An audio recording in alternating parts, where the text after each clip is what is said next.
ఆంధ్రప్రదేశ్లో పెరిగిన ఇంధన ధరలపై రాజకీయ వేడి మరింత పెరిగింది. పెట్రోల్, డీజిల్ ధరల పెంపును నిరసిస్తూ వైఎస్ఆర్సీపీ నేడు రాష్ట్ర వ్యాప్తంగా శాంతియుత ఆందోళనలు చేపట్టింది. అన్ని నియోజకవర్గ కేంద్రాల్లో పెద్ద ఎత్తున ర్యాలీలు, ధర్నాలు, వినతి పత్రాల సమర్పణలు కొనసాగాయి. కాకినాడ, శ్రీకాకుళం, గుంటూరు, కృష్ణా, కడప, అనంతపురం, తిరుపతి, విజయవాడ, విశాఖ వంటి జిల్లాల్లో పార్టీ నేతలు రోడ్లపైకి వచ్చి ప్రభుత్వంపై తీవ్ర విమర్శలు చేశారు. ఎంఆర్ఓ, ఆర్డీఓ, కలెక్టర్లకు వినతి పత్రాలు అందజేశారు.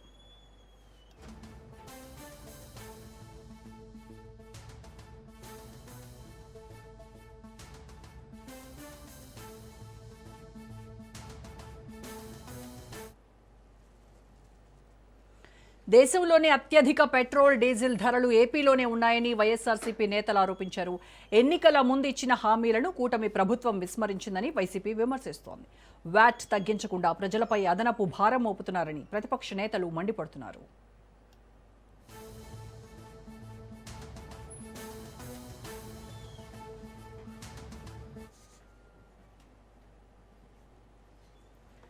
మాజీ మంత్రులు, ఎమ్మెల్యేలు, ఎమ్మెల్సీలు ప్రభుత్వంపై తీవ్ర స్థాయిలో వ్యాఖ్యలు చేశారు. ధరలు తగ్గించకపోతే ప్రజా ఉద్యమాన్ని మరింత ఉధృతం చేస్తామని హెచ్చరించారు.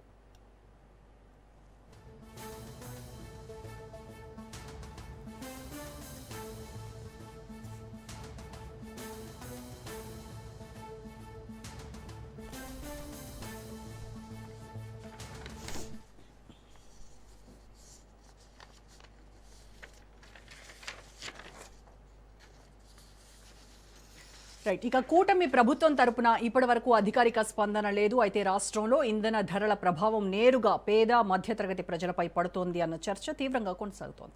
ఈ నేపథ్యంలో పెట్రోల్, డీజిల్ ధరల అంశం ఇప్పుడు ఏపీలో పెద్ద రాజకీయ యుద్ధంగా మారింది. సో ఈ అంశంపైన ఇవాళ డిబేట్లో కూడా మనము డిస్కస్ చేయబోతున్నాము. డిబేట్లో పార్టిసిపేట్ చేస్తున్నారు. నాతో పాటు స్టూడియోలో ఉన్నారు డాక్టర్ శ్యామ్ ప్రసాద్ గారు, రాజకీయ విశ్లేషకులు, అండ్ మనతో జూమ్లో జాయిన్ అవుతున్నారు వైసీపీ కార్యదర్శి ఎల్ఎం మోహన్ రెడ్డి గారు, అండ్ టీడీపీ నాయకులు మేడా విజయశేఖర్ రెడ్డి గారు, అండ్ బీజేపీ నుంచి మాజీ ఎమ్మెల్యే మిట్టా పార్థసారథి గారు మనతో జాయిన్ అయ్యారు. నమస్కారం అండి అందరికీ. నమస్తే అమ్మా. రైట్, విజయశేఖర్ రెడ్డి గారు, ముందుగా మీతో స్టార్ట్ చేద్దాం. ఎన్నికల ప్రచారంలో మీకు గుర్తుండే ఉంటుంది, ప్రజలందరికీ కూడా గుర్తుంది. ఇన్ఫ్యాక్ట్ లోకేష్ బాబు పెట్రోల్ బంకుల దగ్గరికి వెళ్ళి పెరిగిన ధరల బోర్డుల ముందు నిలబడి సెల్ఫీలు తీసుకొని మా ప్రభుత్వం రాగానే ఇంధన ధరలు తగ్గిస్తాం, ప్రజలపై భారం తగ్గిస్తాం అని హామీ ఇచ్చారు.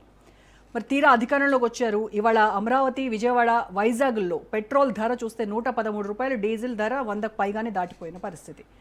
ఇటు పొరుగు రాష్ట్రాలైనటువంటి తెలంగాణ, కర్ణాటక కంటే కూడా ఏపీలోనే రేట్లు ఎక్కువగా ఉన్నాయి. ఎన్నికల ముందు ఇచ్చినటువంటి హామీపై ఇవాళ మీరు ప్రజలకు సమాధానం చెప్పాలంటే ఏం చెప్తారు మేడం? 2019 టీడీపీ ప్రభుత్వం దిగిపోయే నాటికి ఆ రోజు డీజిల్ మీద స్టేట్ సంబంధించిన వ్యాట్ ట్యాక్స్ కావచ్చు, లేదంటే రోడ్ సెస్లు కావచ్చు, లేదంటే ఏదైనా ఫిక్స్డ్ సర్ఛార్జీలు కావచ్చు, ఆ రోజు ఎంత ఉన్నాయి. తర్వాత వైసీపీ గవర్నమెంట్ వచ్చిన తర్వాత జగన్మోహన్ రెడ్డి గారి ఆధ్వర్యంలో తర్వాత ఏ రకంగా వ్యాట్ పెంచారు, తర్వాత ఏ రకంగా ఫిక్స్డ్ సర్ఛార్జీలు పెంచారు. ఒకసారి వైసీపీ నాయకులు కావచ్చు, అట్లాగే ఎవరైతే మేధావులు మాట్లాడుతున్నారో ఈ రోజు రేట్లు పెరిగాయని వారు ఖచ్చితంగా చూడాలండి. అట్లాగే ఈ రోజు పశ్చిమ ఆసియాలో ఈ రోజు దారుణమైన పరిస్థితులు, ఇరాన్, ఇజ్రాయెల్, అమెరికా మధ్య దారుణమైన ఉద్రిక్తలు, యుద్ధం జరుగుతున్న పరిస్థితి. ఈ రోజు పశ్చిమాసియా కాదు మేడం, మొత్తం ప్రపంచం అంతా వణికిపోయే పరిస్థితి. మనకి అసలు క్రూడ్ ఆయిల్ మన దేశానికి ట్రాన్స్పోర్టేషన్ రావాలంటే ఓడలు వచ్చే పరిస్థితి లేదు. ఏదైతే ఈ హార్ముజ్ స్ట్రైట్ ఏదైతే ఉందో, హార్ముజ్ సంధి ఏదైతే ఉందో, అక్కడ పూర్తిగా మైన్లు పెట్టి ఏ ఓడ వచ్చినా పేల్ చేస్తామని ఈ రోజు ఇరాన్ బెదిరిస్తున్న నేపథ్యంలో మీరు ఈ మధ్య కాలంలో 4-5 రోజుల ముందర సింగపూర్ ప్రైమ్ మినిస్టర్ ఏ రకంగా మాట్లాడాడు, ఎంత దారుణమైన పరిస్థితి. 1975లో ఏ రకంగా అయితే ఆర్థిక సంక్షోభాన్ని ఆ రోజు సింగపూర్ ఎదుర్కొందో, మళ్ళా అలాంటి ఆర్థిక సంక్షోభము ఈ రోజు ఎదుర్కోబోతున్నామని ఒక అభివృద్ధి చెందిన దేశం అలాగా మారుతున్న పరిస్థితి. అంటే ఈ రోజు ఏ దేశం కూడా ఎవరైతే ఈ రోజు ఆయిల్ ఉత్పత్తుల మీద, క్రూడ్ ఆయిల్ మీద ఎక్కడైతే మన ముస్లిం దేశాల మీద ఆధారపడుతున్నారో, సౌదీ అరేబియా కావచ్చు, యుఏఈ కావచ్చు, అట్లాగే రకరకాల ముస్లిం దేశాలు ఉన్నాయో, అరబ్ దేశాల మీద ఆధారపడుతున్నాయో, అక్కడ ఎవరు ఆధారపడుతున్నా వాళ్ళ ఆర్థిక పరిస్థితి ఈరోజు దిగారిపోతోంది. ఎందుకంటే మేడం ఈ మధ్య కాలంలో జరిగిన యుద్ధం వల్ల అక్కడ ఓడరేవుల మీద కావచ్చు, అట్లాగే వారికి ఉన్న మౌలిక సదుపాయాల మీద కావచ్చు. అంటే ఎక్కడైతే వాళ్ళు ఆయిల్ సప్లై బయటికి చేస్తారో, ఆయిల్ బయటికి చేస్తారో ఆ మలుగు సదుపాయాలే దెబ్బతీసిన పరిస్థితి ఇరాను. కాబట్టి ఈ రోజు మనకు వారు అసలు సప్లై ఇవ్వలేని పరిస్థితి. విజయ్ గారు మీరు చెప్పినట్టుగా ఓన్లీ భారతదేశమే కాదు, ప్రపంచవ్యాప్తంగా అనేక దేశాలు కూడా ఈ యుద్ధ సంక్షోభానికి ఠారెత్తిపోతున్నటువంటి పరిస్థితి ఉంది. ఎస్పెషల్లీ ఇంధన ధరలు మనందరం ఇంధనం మనము అక్కడ పక్క దేశాల నుంచి ఇంధనాన్ని తెప్పించుకుంటూ ఉంటాం కాబట్టి స్ట్రైట్ ఆఫ్ హార్మోజ్ ఇష్యూ వల్ల ఖచ్చితంగా ఇంధన ధరలు పెరిగాయి. ఎక్కువ ధరకు మనం కొనుక్కుంటున్నాం కాబట్టి ఫారెన్ ఎక్స్చేంజ్ రిజర్వ్స్ అనేవి కరిగిపోతున్నాయి. దానితో రూపాయి విలువ పడిపోతుంది. దీనివల్ల కేంద్ర ప్రభుత్వం కూడా కొన్ని సూచనలు చేసింది, తగ్గించుకోమని చెప్పింది, ఎక్కువ అదనపు ఖర్చులు, హంగులు, ఆర్భాటాలకు వెళ్ళొద్దు అని చెప్పింది. ఈ రోజు 40 రోజుల మించిన పెట్రోల్ డీజిల్ ఉత్పత్తులు మన దగ్గర లేవు. ఈ రోజు మన దగ్గర ఉన్న ఉత్పత్తులు ఏదైతే ఉన్నాయో అవి 40 రోజులు మాత్రమే సరిపోయే నిల్వలు ఉన్నాయి. అవును. తర్వాత అసలు పరిస్థితి ఏంటి? అసలు ప్రజా రవాణా అసలు ముందుకు సాగుతుందా? కార్లు బైకులలో తిరిగే పరిస్థితుందా? మేడం నాకు తెలిసినంత వరకు దారుణమైన పరిస్థితి మనం చూడబోతున్నాం. నేను విజయ్ గారు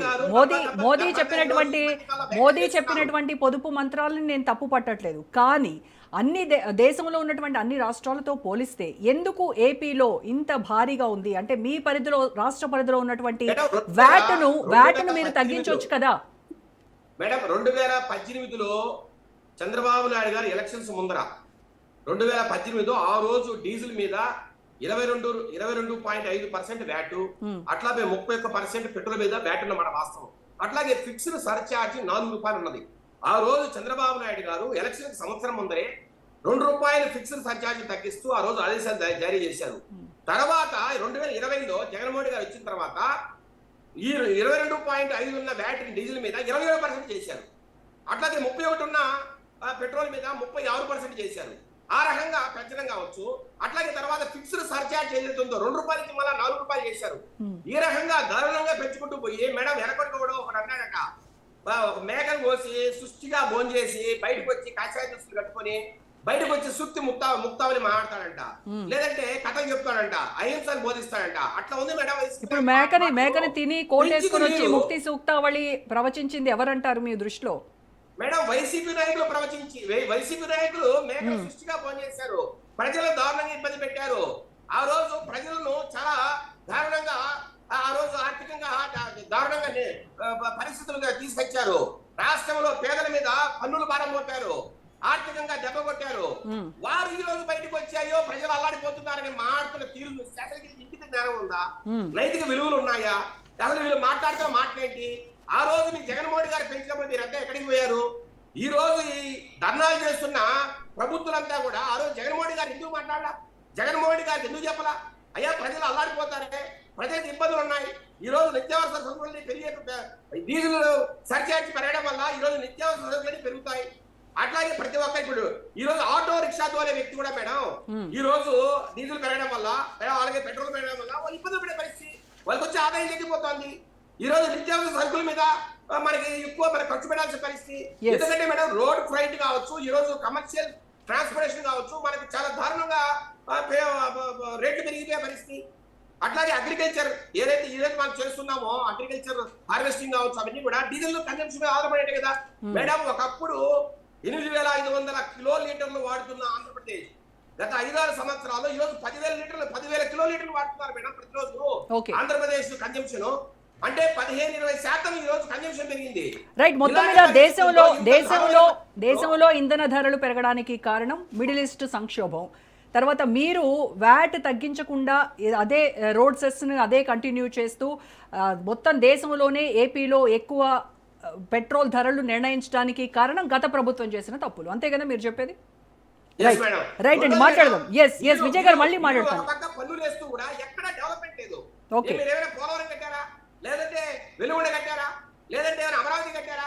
ఎస్ వైసీపీ నాయకులతో మాట్లాడివ్వండి. ఎస్ ఒక చిన్న బిల్డింగ్, మంచి బిల్డింగ్ విజయ్ శేఖర్ గారు మళ్ళీ మాట్లాడతారు మీతో. మోహన్ రెడ్డి గారితో మాట్లాడదాం. ఎస్ మోహన్ రెడ్డి గారు, సో మొత్తం మీద వైసీపీ నేతలు ఇవాళ రోడ్లపైకి వచ్చి దేశం మొత్తం మీద అన్ని రాష్ట్రాల కంటే ఏపీలోనే ఎక్కువ ఇది ఉంచారు, పెట్రోల్ డీజిల్ ధరలు పెరిగాయి అని మీరు అందరు ధర్నా చేస్తున్నారు కదా. మరి మీ హయాంలో మీరు పెంచినటువంటి ధరలకు, మీరు చేసినటువంటి వాటికి అప్పుడు ఈ రోడ్ సెస్ కానీ ఇదంతా వసూలు చేసింది వైసీపీ ప్రభుత్వం కాదా అని అడుగుతున్నారు. నాడు జగన్ సీఎంగా ఉన్నప్పుడేమో రాష్ట్ర అభివృద్ధి ఇవన్నీ కూడా గుర్తుకొచ్చాయి. ఇప్పుడు మరి కూటమి ప్రభుత్వము ఇవి పెంచేసరికి మళ్ళీ వాళ్ళు ఎన్నికల్లో ఇచ్చినటువంటి హామీని తుంగలో తొక్కారు. ఇలాంటివన్నీ మీరు తెర మీదకి తీసుకొస్తున్నారు. రోజా గారు ఎస్, వినిపిస్తుందమ్మా? యా మోహన్ రెడ్డి గారు వినబడుతోంది. మీకు, శ్యామ్ గారికి, పార్థసారథి గారికి, విజయశేఖర రెడ్డి గారికి, చూస్తున్న వీక్షకులకు అందరికీ పేరు పేరున హృదయపూర్వకంగా నమస్కారాలమ్మా.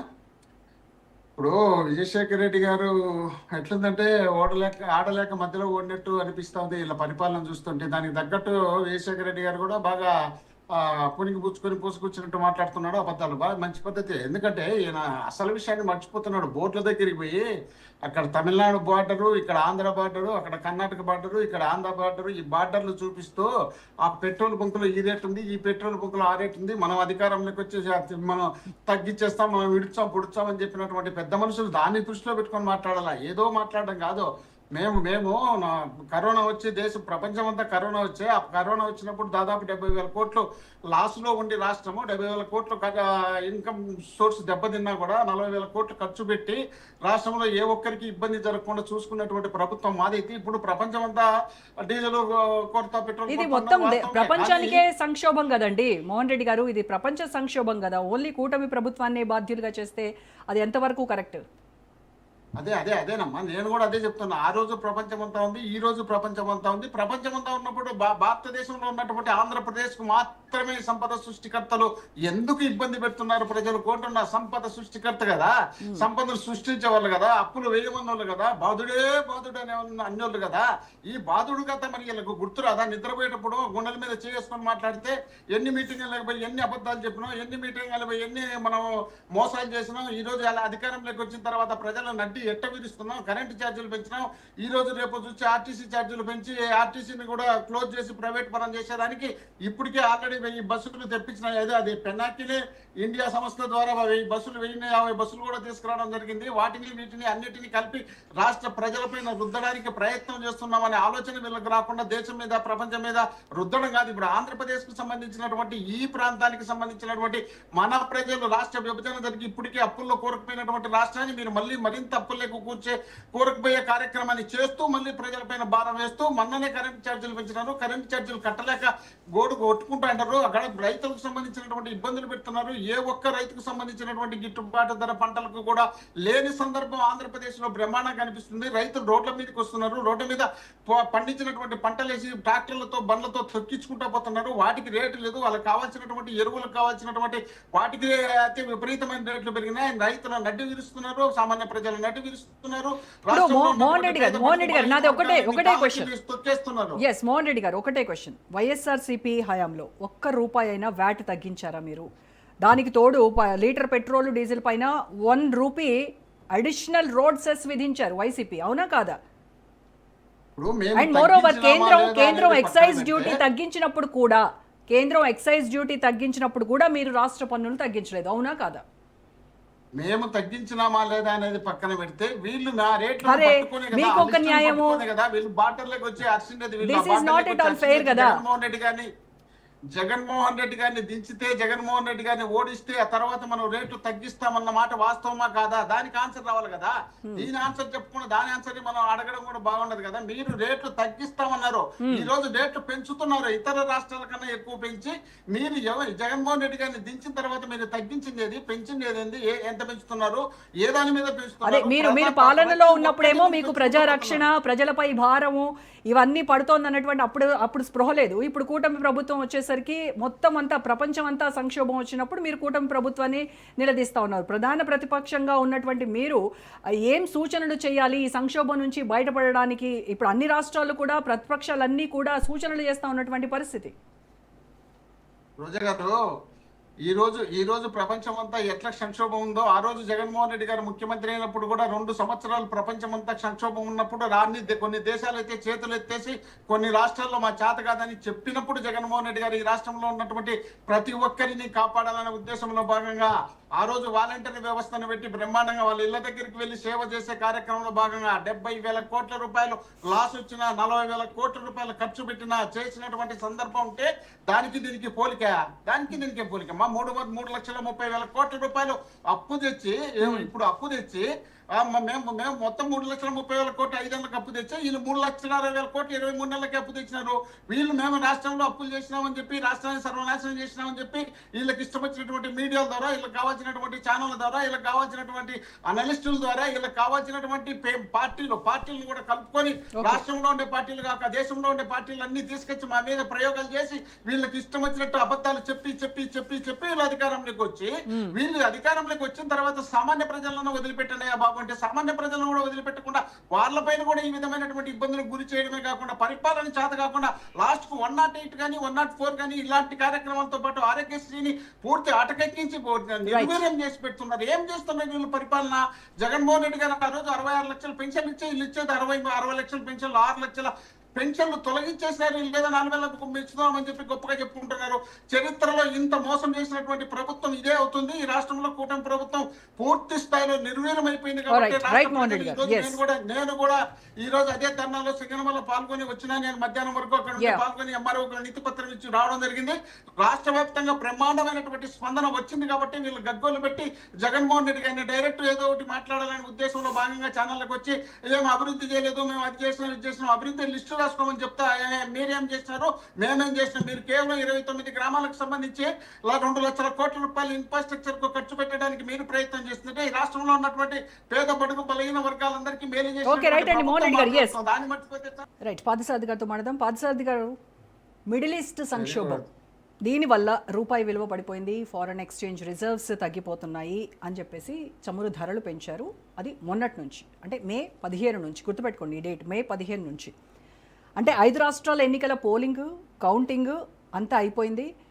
అది అయిపోయిన తర్వాత అప్పటి వరకు కౌంటింగ్ వరకు పోలింగ్ అయ్యే వరకు కౌంటింగ్ అయ్యే వరకు అలా పట్టుకొని ఆపారు. వాటిని ధరలు పెంచకుండా ఆపేసి పని అయిపోగానే ఆయిల్ కంపెనీస్కు, కేంద్రానికి ఈ అంతర్జాతీయ సంక్షోభం గుర్తొచ్చేసి ఆల్ ఆఫ్ ఎ సడన్ చమురు ధరలు పెంచేస్తారు. అంటే ఫిబ్రవరి ఆఖరు నుంచే ఈ అంతర్జాతీయ ఉద్రిక్తతలు, ఈ సంక్షోభం ఇవన్నీ ఉన్నాయి కదా.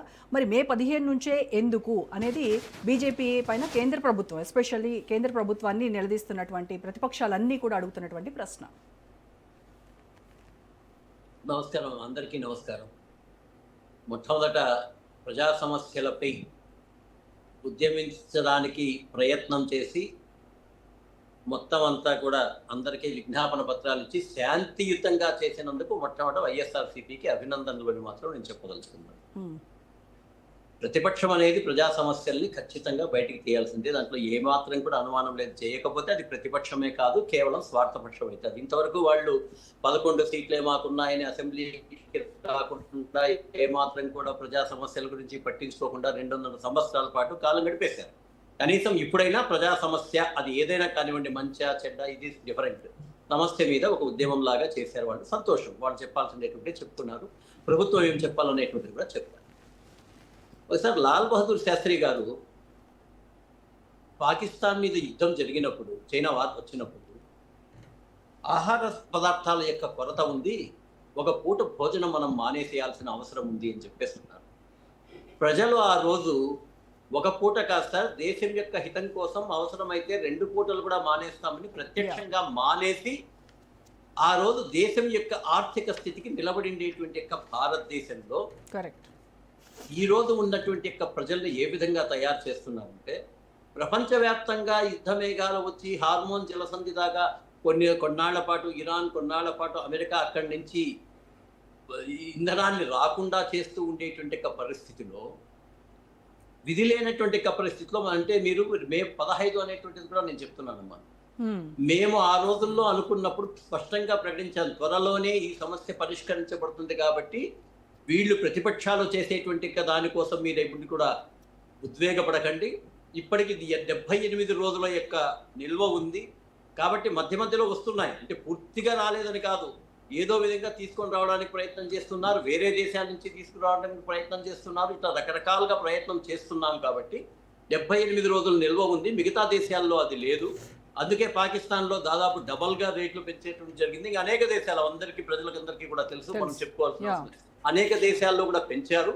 మనం పెంచాల్సిన అవసరం లేదు. ఎందుకంటే వీఆర్ హ్యావింగ్ 78 days ఆ రోజుకి నిల్వ ఉండేటువంటి పరిస్థితి. ఈ నిల్వను కూడా ఎప్పుడు తయారు చేశారు? భారతీయ జనతా పార్టీ వాజ్పేయి గారి హయాంలో మరియు నరేంద్ర మోడీ గారి హయాంలో మాత్రమే ఈ నిల్వలను పెంచేటువంటి యొక్క మొత్తం వ్యవస్థను ఏర్పాటు చేశారు. దానికి ఈ రోజు ప్రజలందరూ కూడా ధన్యవాదాలు చెప్పాలి.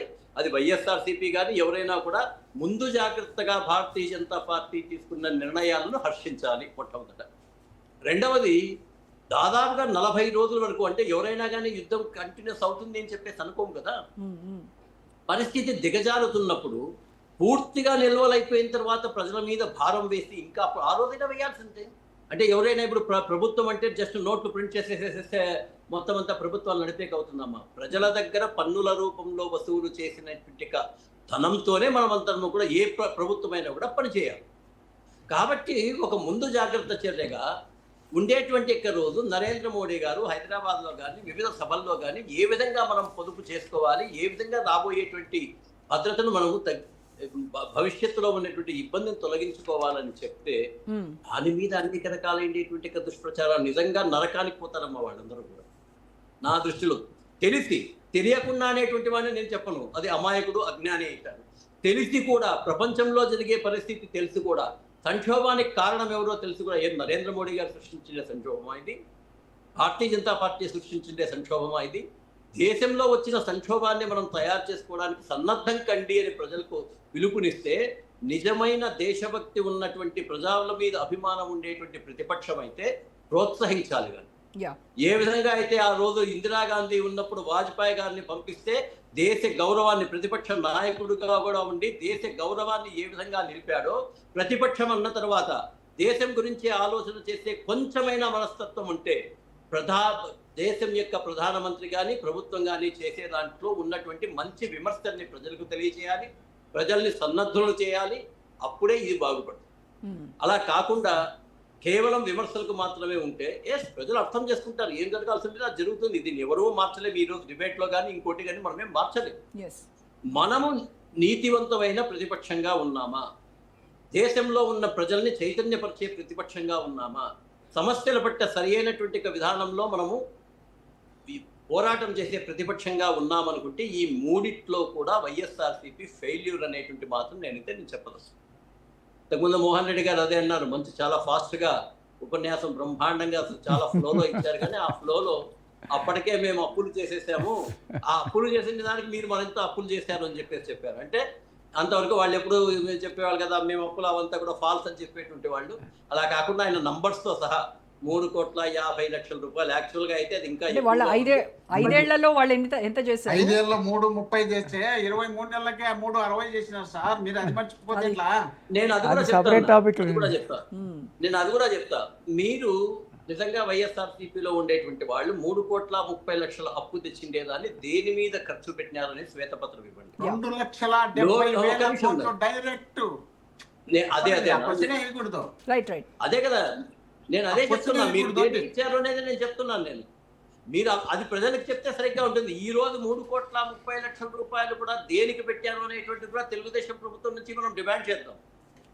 మీరు చేసిండేటువంటి పద్ధతిలో ఏదైనా కూడా సంస్థ యొక్క, దేశం యొక్క, రాష్ట్రం యొక్క ఆదాయాలు పెరిగేదానికి ఎంత ఖర్చు పెట్టారు, ఈ రోజు సంస్థ మన ఆంధ్రప్రదేశ్ రాష్ట్రం యొక్క ఆదాయాన్ని పెంచేయడానికి స్థిరమైన ఆస్తుల కోసం ఎంత పెంచారు అనేటువంటిది సపరేట్ గా ఆస్తులు అప్పులు వాటి గురించి మళ్ళీ సపరేట్ గా మాట్లాడదాం మనం. పార్థసారథి గారు, నా క్వశ్చన్ ఏంటంటే దేశవ్యాప్తంగా ఉన్నటువంటి పెట్రోల్ డీజిల్ రేట్ల కంటే ఆంధ్రప్రదేశ్ రాష్ట్రంలో ఎందుకు ఎక్కువ ఉంది? తెలంగాణలో 111 రూపాయల 44 పైసలు, కర్ణాటకలో 106 రూపాయల 59 పైసలు ఉంటే ఏపీలో ఎందుకు ఎక్కువ ఉంది? దాని గురించి మాట్లాడమంటే ఆయన దేశద్రోహం కింద వైసీపీని కడుతున్నారు. అంటే వీళ్ళు ఎంత విఘ్నతతో మాట్లాడుతున్నారు.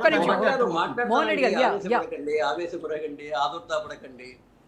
రాష్ట్రాన్ని అప్పుల పాలు చేసినాం మేము. ఇంతకుముందే మేము ప్రజలకు డైరెక్ట్ గా 2,40,00,000 పంచినామని చెప్పేసి సోదరుడు చెప్పారు. సంతోషం. ఆ అప్పులంతా ఎవరు తీర్చాలి? ఆ అప్పులమంతా వడ్డీ అనేటువంటి జగన్మోహన్ రెడ్డి గారు తీరుస్తారా? తర్వాత మోడీ వచ్చిందే గారు ప్రభుత్వమే కదా తీర్చాలి. తర్వాత వచ్చిందే ప్రభుత్వమే కదా తీర్చాలి.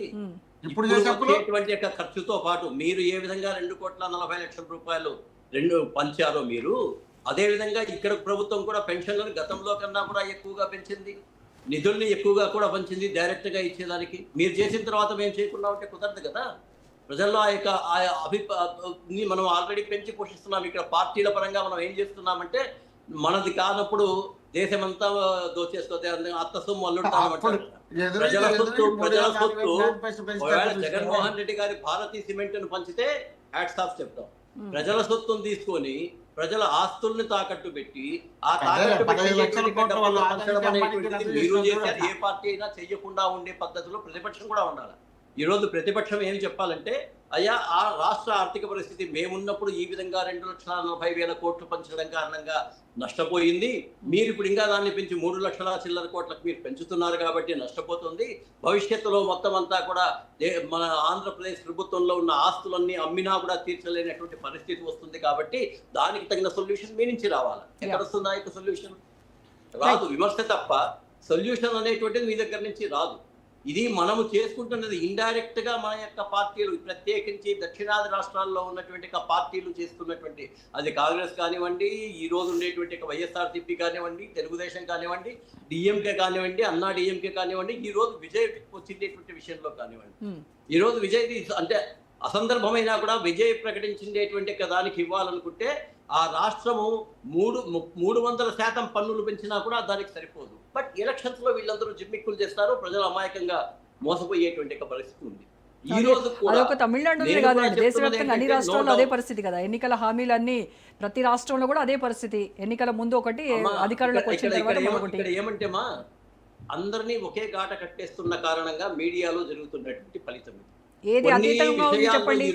ఏ రాష్ట్రం, ఏ అధికార పార్టీ? ఒకే ఒక నిమిషం ప్లీజ్. ఉత్తరప్రదేశ్ లో ఉంది, మధ్యప్రదేశ్ లో ఉంది. అక్కడ కూడా 1,500 రూపాయలు, 2,000 రూపాయల పెన్షన్ మేము ఇస్తుంది.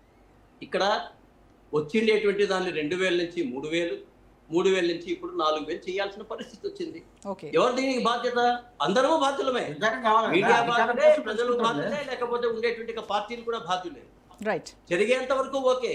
అయితే ఇక్కడ తెలుగుదేశం ప్రభుత్వం చేస్తున్నటువంటి అద్భుతమైన పని ఏంటంటే, మిగతా వాళ్ళలాగా ఇక్కడ మొత్తం రాజధాని అనేటువంటిది లేకుండా చేసి, రాజధానికి పెట్టుబడులు రాకుండా చేసినటువంటి ఫలితంలో కాకుండా ఈ రోజు రాజధాని అనేటువంటిది తయారు కాబడుతోంది. రాష్ట్ర ప్రభుత్వం మీద నమ్మకాలు ఏర్పడుతున్నాయి.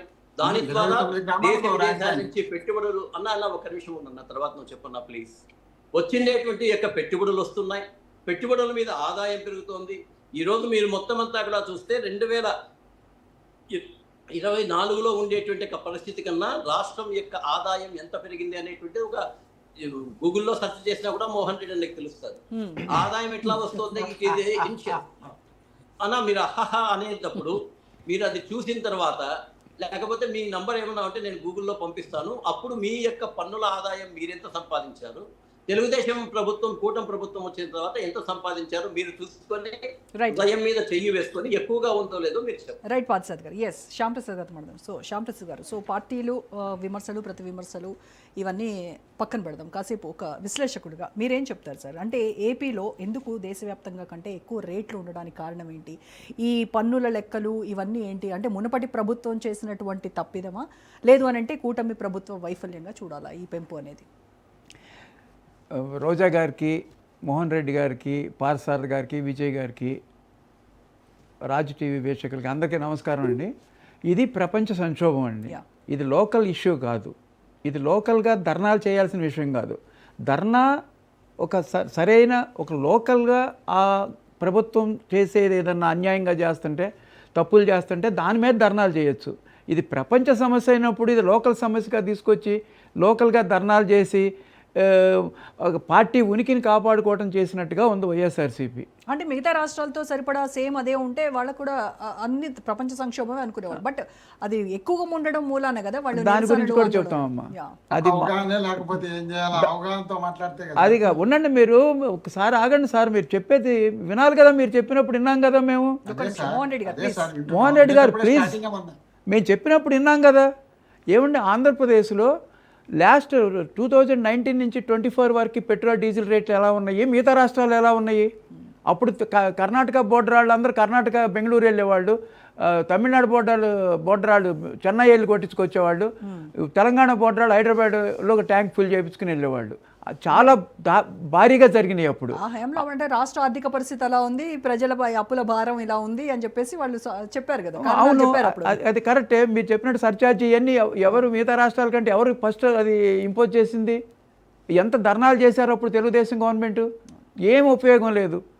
ఇప్పుడు అదే కంటిన్యూ అవుతుంది. సపరేట్గా ఇప్పుడు కూటమి ప్రభుత్వం వచ్చిన తర్వాత మనం ఏమి పెంచలేదు కదా, సేమ్ థింగ్ కంటిన్యూ అవుతుంది. అది ఒకటి, అసలు లోకల్ ఇష్యూ కాదండి ఇది. ఇప్పుడు సేమ్ ఇప్పుడు 2 రూపాయలు ఇక్కడ కంటే ఎక్కువ ఉంది అక్కడ హైదరాబాద్ కంటే ఆంధ్రప్రదేశ్లో.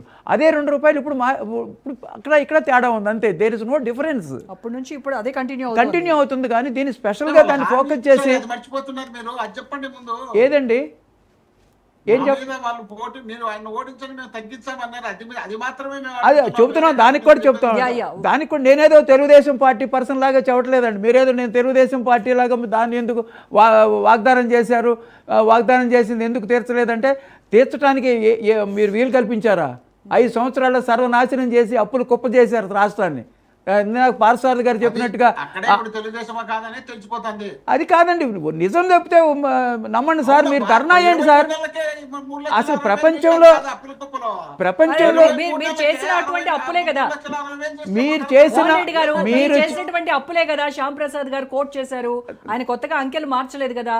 మీరు చేసినటువంటి అప్పుల గురించి మాట్లాడుతున్నారు. అది ఒకటే కాదండి, టీడీపీ వాళ్ళు చేసినవి కూడా చెప్తారు కదా. అది ఒకటే కాదండి. కాదు, ఒక్క నిమిషం ఆగండి. మీరు చెప్పినప్పుడు వినండి మోహన్ రెడ్డి గారు, దయచేసి వినండి. మీరు చెప్పినప్పుడు మేము విన్నాం కదండి. ఎవరైనా భారతదేశంలో అబద్ధాలు ఎందుకు చెబుతామండి? దేంట్లో ఏదో ఒక సెంటెన్స్ అబద్ధం అని చెప్పండి. దాంట్లో పార్సారథి గారు ఏమండి ఇందాక ఏమండి పార్సారథి గారు చెప్పినట్టుగా చెప్పింది. ఏమండి కొంచెం ఆగండి సార్, చెప్పండి. విజయ్ గారు ఒక్క నిమిషం ఆగండి. ఇందాక పార్సారథి గారు పర్ఫెక్ట్ గా చెప్పారు. తర్వాత అందరూ టాపిక్ డీవియేట్ అయ్యారు. అసలు విషయం ఈ పెట్రోల్ డీజిల్ ధరలు, దాని చర్చ ఇది మనం మాట్లాడుకోవాల్సింది. ఏ రాష్ట్రంలోనైనా సరే ధర్నాలు చేశారా? ఏ కంట్రీలోనైనా ధర్నాలు చేస్తున్నారా? అమెరికా దగ్గర నుంచి, యూరోప్ దగ్గర నుంచి, పాకిస్తాన్ దగ్గర నుంచి అన్ని దేశాల్లోనూ పెట్రోల్ డీజిల్ బాగా పెరిగిపోయినాయి. అసలు ఆ సమస్య ప్రపంచ సమస్య. అది అందరు నవ్వుకుంటారు ఆంధ్రప్రదేశ్ని చూసి. ఆ ధర్నా చేసి వాళ్ళ ఉనికిని కాపాడుకోవాలని చేస్తున్నారు. కానీ మీరు ధర్నా చేయాల్సింది ఎప్పుడంటే, ఇప్పుడు మెడికల్ కాలేజెస్ ఉన్నాయండి. అది పులివెందుల మెడికల్ కాలేజ్ అయిపోయింది. దాన్ని ఓపెన్ చేయించండి, దానికి అడ్మిషన్స్ కోసం ట్రై చేయండి. అలాంటి వాటి కోసం ధర్నా చేయండి. వాళ్ళ ఏమండి అలాంటి పబ్లిక్ ఇష్యూస్ కోసం చేయండి. అది ఇంపార్టెంట్. అంతేగాని ఇది ఎక్కడో ప్రపంచ సమస్యను తీసుకొచ్చి ఆ లోకల్గా మీరు చేయటం ఏంటండి? అన్ని చోట్ల ఉన్న సమస్య. అందరూ నవ్వుకుంటున్నారండి. ఏమి ఆంధ్రాలో ఏమీ పెరగదు. ఏమండి మోహన్ రెడ్డి గారు, ఆంధ్రాలో ఎంత పెరిగిందో హైదరాబాద్లో అంతే పెరిగింది. కర్ణాటకలో ఎంత పెరిగిందో మిగతా చోట్ల అంతే పెరిగింది. ప్రపోర్షనేట్గా పెరిగింది. అంతేగాని సపరేట్గా ఏమీ పెంచలేదు ఆంధ్రాలో. అంతేగాని ప్రపంచ సమస్యను తీసుకొచ్చి ధర్నా చేస్తుంటే అందరు నవ్వుకుంటున్నారు ప్రజలందరూ. ఏ రాష్ట్రంలో చేయట్లా. హైదరాబాద్లో చేశారా? ఎవ్వరూ చేయట్లేదు. రేవంత్ రెడ్డి స్టేట్మెంట్ ఇచ్చాడు. అంతేగాని ఏ స్టేట్లోనూ చేయట్లా. అందరూ అర్థం చేసుకున్నారు. ఒకవేళ కాదండి రేట్లు పెంచలేదు, ఇవాళ పెట్రోల్ దొరకలేదనుకోండి, మీరు ₹1,00,000 ఇచ్చిన లీటర్ దొరుకుద్దా? ఇది ఫాజిల్ ఫ్యూయల్, రెన్యూవబుల్ ఎనర్జీ కాదు ఇది. ఒకవేళ మెటీరియల్ దొరికితే మనకి రేట్ల గురించి ఆలోచించుకోవచ్చు. 2 months ఇదే సంక్షోభం కనుక కంటిన్యూ అయిపోయింది అనుకోమ్మా, అసలు పెట్రోల్ డీజిల్ దొరకదు. ప్రపంచం సంక్షోభంలో ఉంటుంది, స్తంభించిపోద్ది. ఒక్కసారి మోహన్ రెడ్డి గారికి నేను చెప్పేది ఏంటంటే, పిఎం గారు చక్కటి సజెషన్ చేశారు ప్రజలందరికీ. సెల్ఫ్ డిసిప్లిన్ పాటించండి, కార్ పూలింగ్ చేసుకోండి, వెహికల్ తక్కువ వాడండి. వాళ్ళు ఇప్పుడు ప్రైమ్ మినిస్టర్ కానీ, సీఎం కానీ, డిప్యూటీ సీఎం కానీ అందరూ వాళ్ళు కాన్వాయ్ని తగ్గించుకున్నారు. ఒక్కొక్కళ్ళు 6 కార్ల నుంచి 4 కార్లు, 3 కార్లు, 2 కార్లు అట్లా తీసుకొస్తున్నారు. అట్లా ఎవరి కాళ్ళు, ఇప్పుడు నేను స్టూడియో కార్ వేసి రావాల్సింది కార్ వేసి రాలా. సెల్ఫ్ డిసిప్లిన్ పాటించాలి ఎవరైనా సరే. ఇది దేశ సమస్య కాదు, ప్రపంచ సమస్య. సంక్షోభంలో ఉన్నాం మనం. ఆ సంక్షోభాన్ని మీరు అర్థం చేసుకోండి. అంతేగాని ఇది పొలిటికల్గా తీసుకొచ్చి మీ గుర్తింపు కోసం, మీ ఉనికి కోసం లేనిపోయిన దానికి అనవసరంగా ధర్నాలు చేయటం. చేయాల్సిన దానికి చేయండి. మీరు పోలవరంలో ఏదో సమస్య ఉందన్నారు. ఏం మాట్లాడుతున్నారు, ఎందుకు ఏమంటే మీరు మాట్లాడింది ఏంటండి? మీరు మాట్లాడింది ఏంటి? మీరు అసలు కంప్లీట్గా అవుట్ ఆఫ్ సబ్జెక్ట్లోకి వెళ్ళి మాట్లాడి నేనేం మాట్లాడతానంటానండి? నేను సబ్జెక్ట్లోకి వెళ్ళా. ప్రైమ్ మినిస్టర్ సందేశాన్ని మనం ఫాలో అవ్వాలి. ఇవాళ మహానాడు ఉందండి, మహానాడు తెలుగుదేశం మీటింగ్ అండి. వాళ్ళు వర్చువల్గా తీసుకొచ్చారు. ఎందుకంటే పెట్రోలు డీజిల్ కొన్ని లక్షల లీటర్లు కన్జ్యూమ్ అవుతుంది. ఎంత డిసిప్లిన్డ్గా చంద్రబాబు నాయుడు గారికి ఎంత మంచి పేరు వచ్చింది. కార్యకర్తలు తెలుగుదేశం వాళ్ళు అందరూ అసంతృప్తిగా ఉన్నారు. ఎందుకంటే వాళ్ళ ఎమోషన్స్ చల్లారలా, బట్ స్టిల్ అదే ఫాలో అవుతున్నారు. లీడర్ చెప్పాడు, ప్రైమ్ మినిస్టర్ చెప్పాడు. మనం బీజేపీ లీడర్ గానో ఎన్డీఏ లీడర్ గానో మోడీని చూడకూడదు. ఇక్కడ మన ప్రధానమంత్రిగా చూడాలి. ఇక్కడ మన ముఖ్యమంత్రిగా చంద్రబాబు గారిని చూడాలి. ఇది సమస్య, ప్రజలందరి సమస్య. ఆ సమస్యని ఎట్లా మనం దాని నుంచి బయటపడాలా? మన డిసిప్లినే దాన్ని కాపాడుతుంది. ఆ డిసిప్లిన్లో ఉండండి అంటున్నారు. కానీ మీరు వచ్చి పొలిటికల్గా మాకు ఇక్కడ ఆంధ్రాలో ఎందుకు ఉందంటే, ఆంధ్రాలో లాస్ట్ 5 years నుంచి ఎక్కువే ఉంది కదండి మిగతా రాష్ట్రాల కంటే. అదే కంటిన్యూ అయింది. దానికేం స్పెషల్గా ఎక్స్ట్రా రాలేదు కదా. ఒక డిసిప్లైన్ మోర్ ఇంపార్టెంట్. అంత మాత్రం కూడా వైసీపీ నేతలకి అవగాహన లేదంటున్నారా మీరు? ఉందండి, కావాలని రాజకీయం చేయాలి. హయాంలో ఏదైతే తేడా ఉందో ఆ ₹2 మిగతా రాష్ట్రాలతో కంపేర్ చేసినప్పుడు అప్పుడు ఎక్కువే ఉంది. అవును, అదే ఇప్పుడు కంటిన్యూ అవుతున్నారు. మీరు అదే చెప్తున్నారు, మిగతా నేతలు. అందరికీ మోహన్ రెడ్డి గారు ఎందుకు ఇది కావాలని డెలిబరేట్ గా వాళ్ళకి రాజకీయ ఉనికి కోసం చేస్తున్నారు. వాళ్ళకి ఏదైనా ధర్నా చేయడానికి ఒక సమస్య కావాలి. సమస్యలు లేవు ఆంధ్రప్రదేశ్లో, చక్కగా పరిపాలిస్తుంది కూటమి ప్రభుత్వం. రైతు సమస్యలు ఏమండి? ఎవరికి ఇబ్బంది ఉందండి?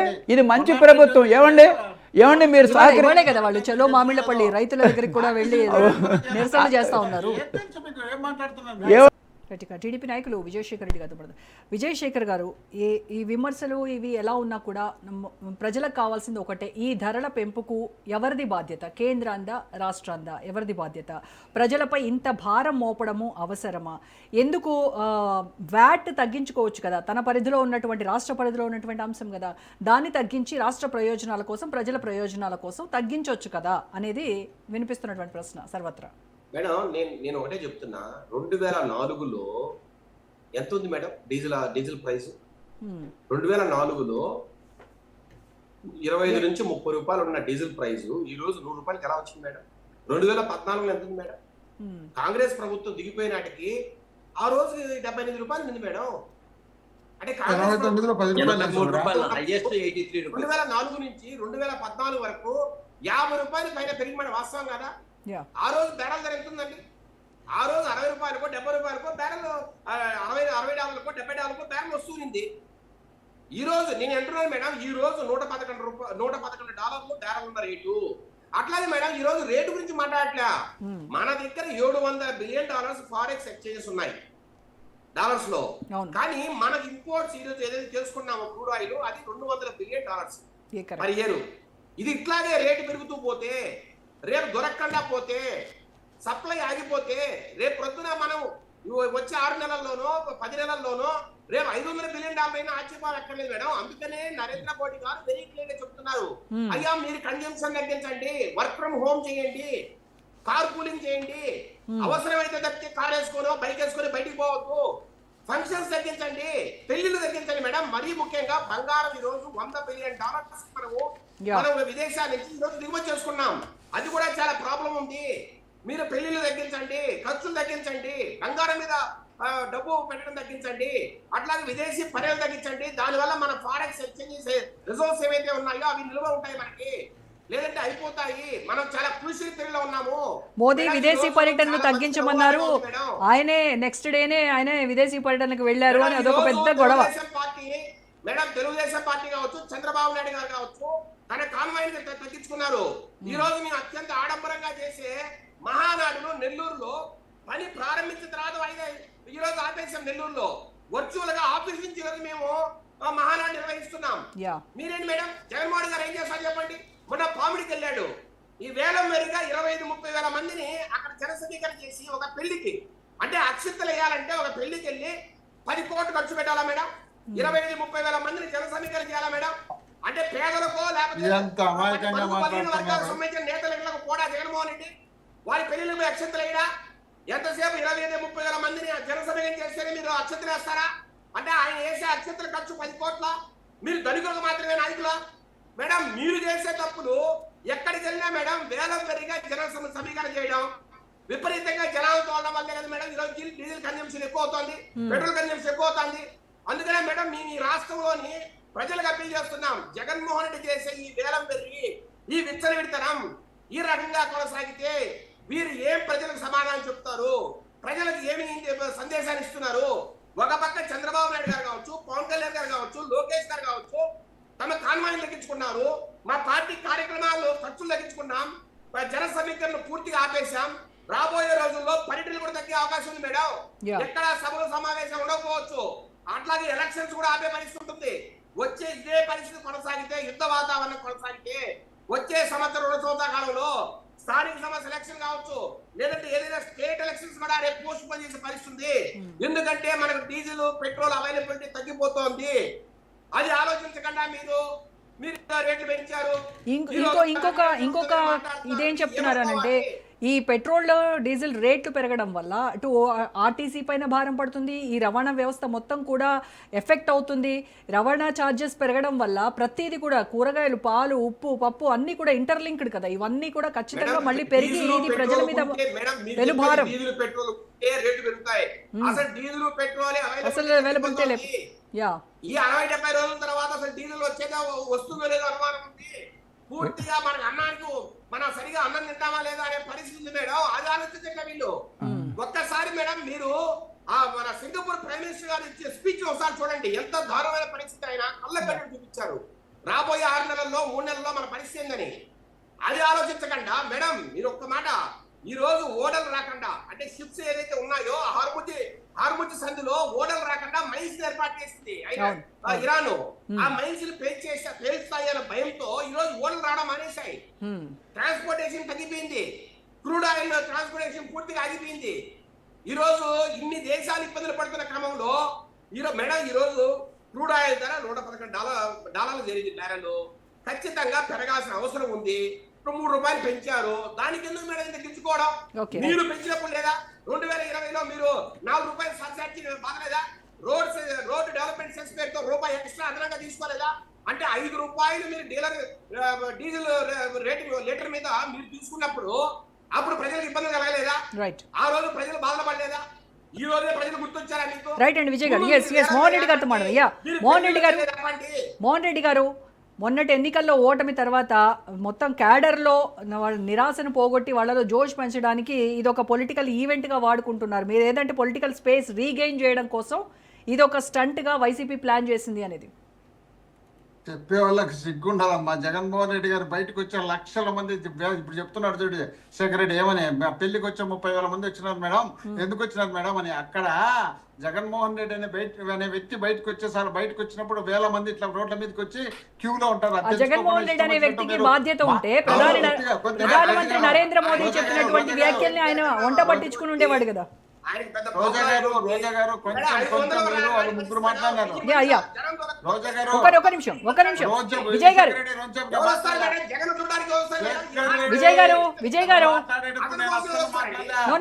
ఒక నిమిషం ఆగండి, మాట్లాడివ్వండి, ఆయన కంప్లీట్ చేయనివ్వండి.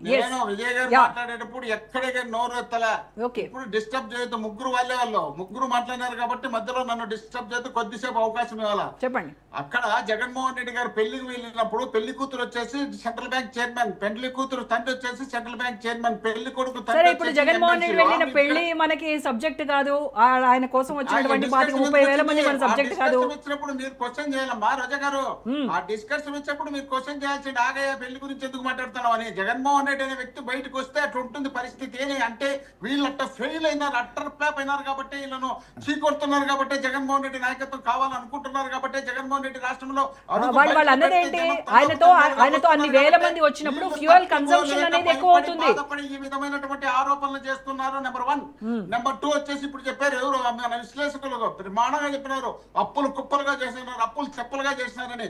అప్పులు చేసింది కేవలం కేవలం 3,30,000 కోట్ల రూపాయలు జగన్మోహన్ రెడ్డి గారు 5 సంవత్సరాల్లో 2 సంవత్సరాలు కరోనా ఉన్నా కూడా దాని పరిస్థితుల గురించి మీకు ముందు చెప్పినా కూడా మళ్ళీ దాన్ని డిస్కషన్ చేస్తే ఇప్పుడు 23 నెలల్లోనే 2,60,000 కోట్ల 3,60,000 కోట్ల రూపాయలు చేసి మీరు అప్పులు చేసి మాట్లాడుతున్నారు, ఎక్కడ మాట్లాడుతున్నారు? ఏమన్నా వాళ్ళు విశ్లేషకుల్లాగా మాట్లాడుతున్నారా? పార్టీ మాట్లాడుతున్నారు, ఆ పార్టీ వాళ్ళగా వాళ్ళు మాట్లాడుకుని మాకు అభ్యంతరం లేదు, కానీ మేము మాట్లాడేటప్పుడు మాకు అర్థం రావద్దని నేను చెప్తున్నా. అది ఒకటైతే. రెండోది, రాష్ట్రంలో ఇప్పుడు జగన్మోహన్ రెడ్డి గారు ముఖ్యమంత్రి అయిన తర్వాత ఏమి చేయలేదా? వీళ్ళు చేసిన ఆ సంక్షేమ కార్యక్రమాలు 1,00,000 కోట్ల రూపాయలు, దాదాపు 1,00,000 కోట్ల రూపాయలు ఇళ్లకు సంబంధించి 30 లక్షల పట్టాలతో పాటు 10 లక్షల ఇల్లు పూర్తి చేసి 10 లక్షల టాప్ లెవెల్కి వచ్చే వాటిని పూర్తి నిర్వీర్యం చేసి జగన్మోహన్ రెడ్డి గారు చేయి పెట్టారనే ఉద్దేశంలో భాగంగా, జగన్మోహన్ రెడ్డి గారు కట్టించినారనే ఆలోచనలో భాగంగా వాటిని అన్నింటినీ నిర్వీర్యం చేసి రాష్ట్ర ఖజానాను నాశనం చేస్తున్నటువంటి వ్యక్తులు వీళ్ళు. జగన్మోహన్ రెడ్డి గారు 15,000 నాడు నేడుకు సంబంధించి హాస్పిటల్ కానీ స్కూళ్ళు కానీ ఇది టాపిక్ కాదండి, ఇది టాపిక్ అది కాదు, టాపిక్ అది కాదు. మీరు పెట్రోల్ డీజిల్ మీద మాట్లాడండి, అది ఆ టాపిక్ అది కాదు. ఆ టాపిక్ మాట్లాడాలంటే గంటలు పడుతుంది. హౌసింగ్ మీద మీరు మాట్లాడారు, మీరు మాట్లాడారు కాబట్టి విశ్లేషకులు అది ఇది అన్నారు నన్ను, అందుకనే చెప్తున్నా ఆ టాపిక్ వేరు. ఏమండి చర్చ వేరండి. మోహన్ రెడ్డి గారు ఒక నిమిషం వినండి దయచేసి. నాది ఒకటే ఒక స్ట్రైట్ క్వశ్చన్. వైసీపీ అధినేత జగన్మోహన్ రెడ్డి అధికారం నుంచి దిగిపోయేనాడు పెట్రోల్ డీజిల్ రేట్లు ఎంత ఉన్నాయి, అప్పుడు తెలంగాణతో కంపేర్ చేస్తే ఎంత తేడా ఉంది చెప్పండి ఒకసారి. ఇప్పుడు రాష్ట్రంలో పెట్రోల్ డీజిల్ రేట్లు పెరిగిన మాట వాస్తవం, అది అందరికీ తెలుసు. కానీ మా హయాంలో కూడా పెరిగినది అనేది వీళ్ళు ఏలెత్తి చూపించింది, అది నిజమే కదా, వీళ్ళే కదా చూపించింది. కొద్దిగా మా రోజా గారు మీరు కూడా వాళ్ళతో మాట్లాడతారు. నేను అడిగిన దానికి నాకు ఆన్సర్ వచ్చింది. అదే నేను చెప్పేది నేంటున్నా. బోర్డు పెట్టి ఇది ఆంధ్ర, ఇది కర్ణాటక, ఇది తమిళనాడు, ఈ రేట్ ఉంది, ఈ రేట్ ఉంది, మన రేటు తగ్గిస్తామని చెప్పినటువంటి పెద్ద మనుషులు వీళ్ళు కదా. దానికే చెప్తున్నారు కదా ప్రపంచ సంక్షోభము ఏపీకో భారతదేశానికో వచ్చినటువంటి సంక్షోభం కాదు, ఇది ప్రపంచ వ్యాప్తంగా వచ్చినటువంటి చమురు సంక్షోభం. ఇదే కదా వాళ్ళు చెప్తున్నారు. వీళ్ళు ఆ చమురు సంక్షోభం వచ్చిందమ్మా. చమురు సంక్షోభం వచ్చినప్పుడు మేము సంక్షోభంలో రాష్ట్రం ఉన్నప్పుడు, దేశం అంతా సంక్షోభం ఉన్నప్పుడు, కరోనా వచ్చినప్పుడు మేము కూడా 70,000 కోట్లు డెఫిసిట్ ఉన్నప్పుడు 40,000 కోట్లు ఖర్చు పెట్టేప్పుడు అది కూడా సంక్షోభం. ఇంతకన్నా పెద్ద సంక్షోభం. మనుషులు చనిపోతున్నారు, దేశం ప్రపంచం అంతా మనుషులు చనిపోతానికి చేతులు ఎత్తేసిన సందర్భం. అలాంటి సందర్భంలో మేము ఏ రేట్లు పెంచుకున్నామో అట్లా వీళ్ళు ఇష్టం వచ్చినట్టు వీళ్ళు రేట్లు పెంచుకొని వీళ్ళు ఇష్టం వచ్చినట్టు సంక్షోభం చెప్తే అప్పుడు ఫిజికల్ డెఫిసిట్ ఏదైతే ఉందో, వైసీపీ ప్రభుత్వం వదిలి వెళ్ళినటువంటి ఫిజికల్ డెఫిసిట్ ఏదైతే ఉందో దాని వల్ల ఇప్పుడు పన్నులు తగ్గించడం అనేది కష్టమైతోంది అన్న పరిస్థితి. పుట్టబర్తినుంటే కొద్దిగా మీరు నన్ను మాట్లాడిలా. లోకేష్ గారు అనంతపురం వరకు కాన్వాయ్తో వచ్చినారు. అనంతపురం వరకు కాన్వాయ్తో వీళ్ళు ఖర్చులు తగ్గించారా? ముగ్గురు, ఒక డిప్యూటీ సీఎం, ఒక సీఎం, ఒక ఐటీ మినిస్టర్, ఈ ముగ్గురు కలిసి అప్ అండ్ డౌన్ చేస్తున్నారు. ఏడికి విమానంలో హైదరాబాద్ కు, అమరావతికి. వీళ్ళు ఖర్చులు తగ్గిస్తారా?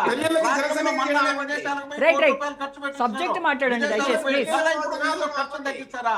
వీళ్ళు రాష్ట్రంలో చరిత్రలో వీళ్ళు కనీవిని ఎరగనీతులు, అవినీతులు, తప్పుల్లో, మోసాల్లో చేసి రాష్ట్రం దేశంలోనే తీసుకున్న దరిద్రంలో రాష్ట్రంలో వీళ్ళు చేసినటువంటి ఫేక్ ప్రచారాలు, వీళ్ళు చేసినటువంటి బోగస్ వ్యాపారాలు, వీళ్ళు చేస్తున్నటువంటి మద్య వ్యాపారాలు, వీళ్ళు చేస్తున్నటువంటి డ్రగ్స్ వ్యాపారాలు, వీళ్ళు అమ్మాయిలు చేస్తున్నటువంటి వీళ్ళు చేస్తున్నటువంటి ఎన్నికల ప్రచారంలో అనలిస్ట్ బ్రహ్మాండంగా ఉందంటే పరిపాలన.